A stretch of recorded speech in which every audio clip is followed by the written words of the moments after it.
Okay, let's unpack this. We've got a stack of source material here that is really demanding we rethink how we even approach the validity of theological truth claims. Right.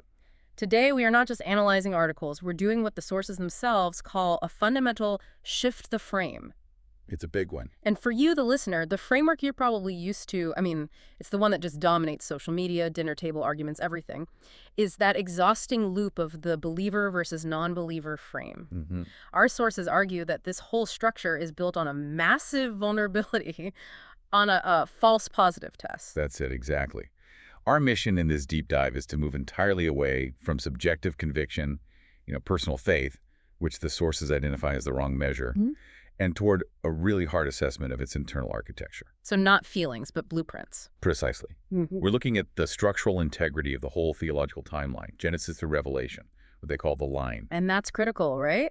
It is, because the coherence of that structure, Yeah. whether it collapses under its own weight or actually holds together, that's not based on opinion or belief. It's an engineering test. I love that framing. An engineering test. We're ditching the soft test of subjective feeling for the hard test of architectural strength. Yep. So for you, we're going to track this entire blueprint today. From the problem setup in Genesis, through that key moment of crystallization with Jesus, all the way to the solution in Revelation, and we'll be focusing on the surprising details that either hold it all together or cause a total collapse. Let's do it. All right, so let's start with that central flaw the sources point to. The false positive. Why do we, as a society, almost always default to faith when we debate these claims, and why is that the wrong measure? Well, because faith, as it's commonly used, is an individually true experience that is structurally irrelevant to the cosmic claim being made.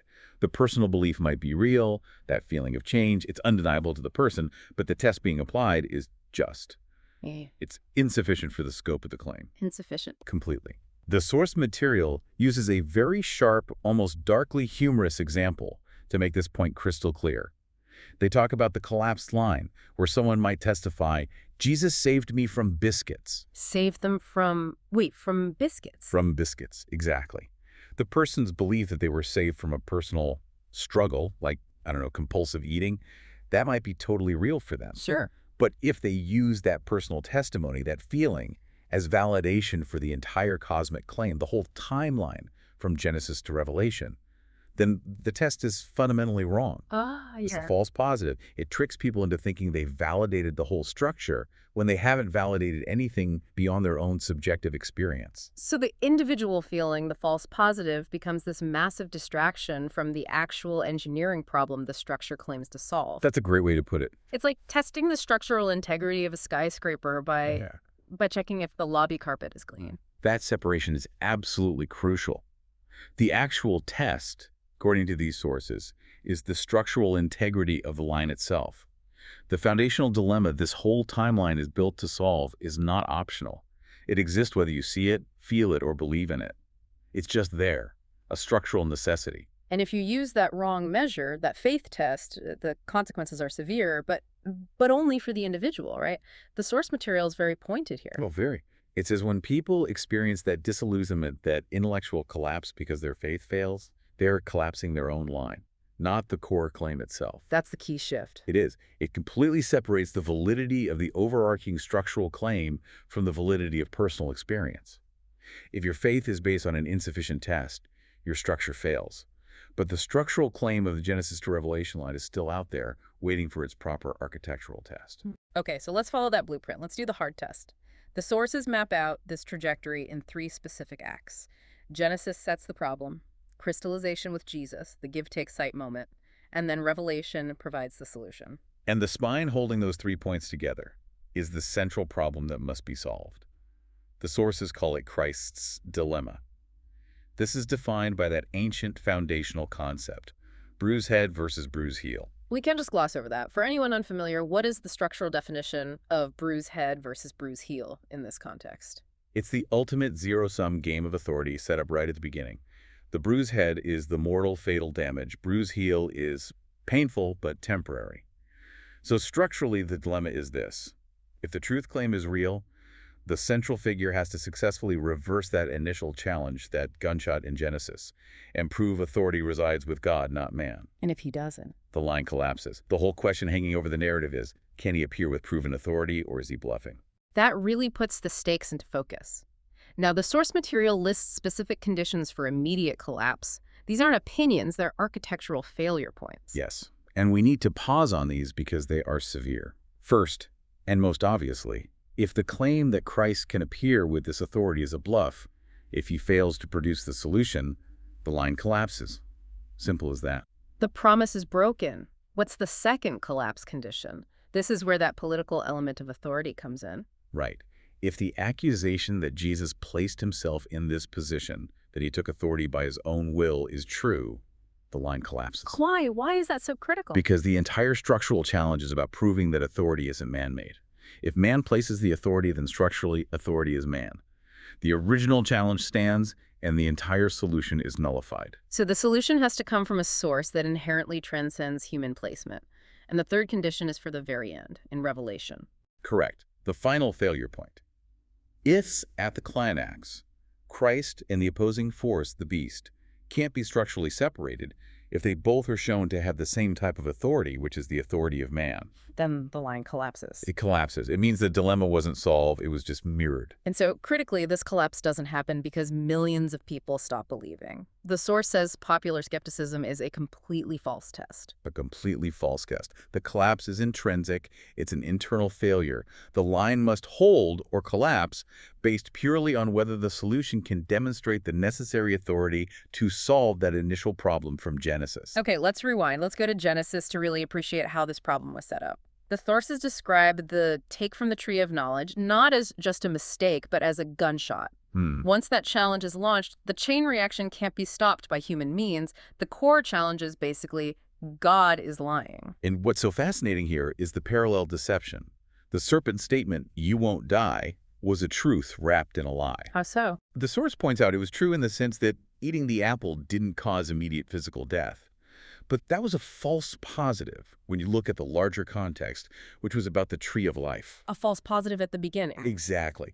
A false positive at the beginning causing the initial structural failure, and a false positive at the end using faith as the test.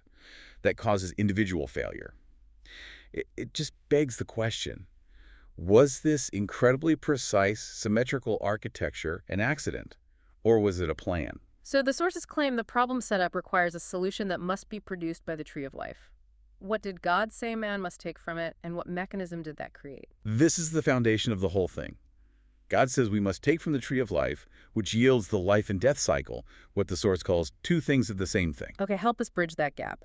How does taking from that tree generate a concept where life and death are two sides of the same coin?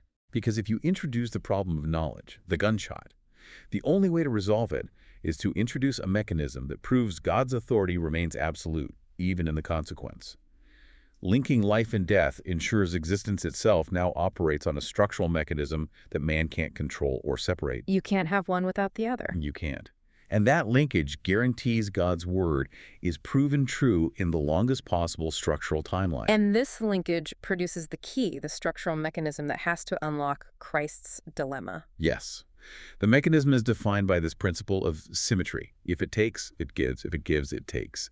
This law, derived from the consequence of the tree of life, is the structural key that has to be demonstrated in Revelation to hold the line together. So the solution must perform a symmetrical, reversible action. It has to. Okay, so if that's the key from Genesis, that brings us to Revelation, the proposed solution. It asks that ultimate question, who is worthy to open the scroll? And the sources are clear. The answer is no one, except one. And this is where the structural lens really changes things. The answer isn't metaphorical. It's definitive functional proof. When you see the problem as appear or bluff, the act of opening the scroll is the specific action that proves worthiness. It resolves the whole dilemma. It demonstrates that unique, non-man-made authority. It does. And what's fascinating is that the sources identify a unique attribute tied specifically to this act of opening, almost like an engineering spec for the key itself. Which is what? The attribute is, he who opens so no one can shut, and shuts so no one can open. That is the functional mechanism of authority on display. It's not just power, it's specific symmetrical authority. And that connects right back to the key from Genesis, if it takes, it gives, if it gives, it takes. It connects perfectly. God says, "See, I set before you an open door no one can shut." The path is set, but it needs an intervening component. It needs someone who has the unique authority to unlock it. But wait, isn't that just circular reasoning? How does the source prove that this mechanism wasn't just, invented in Revelation to fit the Genesis story? That's a sharp question, and the source addresses it by focusing on the act itself. The act of unlocking places the necessary dot on the line, because it has to solve the structural dilemma. If the writer can open with the truth and shut with the truth, displaying that symmetrical reversible control, it validates the whole process. It proves he didn't place himself. It proves he didn't place himself. The key works precisely because it performs the exact function required to solve the structural problem launched by that gunshot. So what does this all mean for you, the listener, moving forward? We've mapped out a single, coherent, structural argument. The beginning, the problem, the gunshot, and the end, the solution, the key. They exist as a perfect interlocking structure. The beginning has to contain the solution to the end, and the end must solve the problem from the beginning. And this structural argument, it places the traditional skeptic in a radically new position. It really does. Yeah. They're no longer asked to debate subjective feelings or miracles. Now they have to argue that this perfect interlocking coherence, the writer arriving with a key that perfectly solves the Genesis dilemma and nullifies that authority is man, collapse condition, is just a cosmic accident, not plan. That is a much, much harder target to hit than just arguing against someone's personal testimony. Completely. It forces the debate away from emotion and into architectural engineering. It's so different from the false test. I believe in Jesus, therefore it must be true. Right. The structural coherence, this elegant lock and key design, is the new, more demanding challenge. The source material claims the line holds because the solution is functionally real, the key works, and it performs the necessary function to sustain the structure. The structural test bypasses all the subjective arguments. The only question that matters is, does the architecture stand on its own, independent of who's looking at it? The frame is shifted.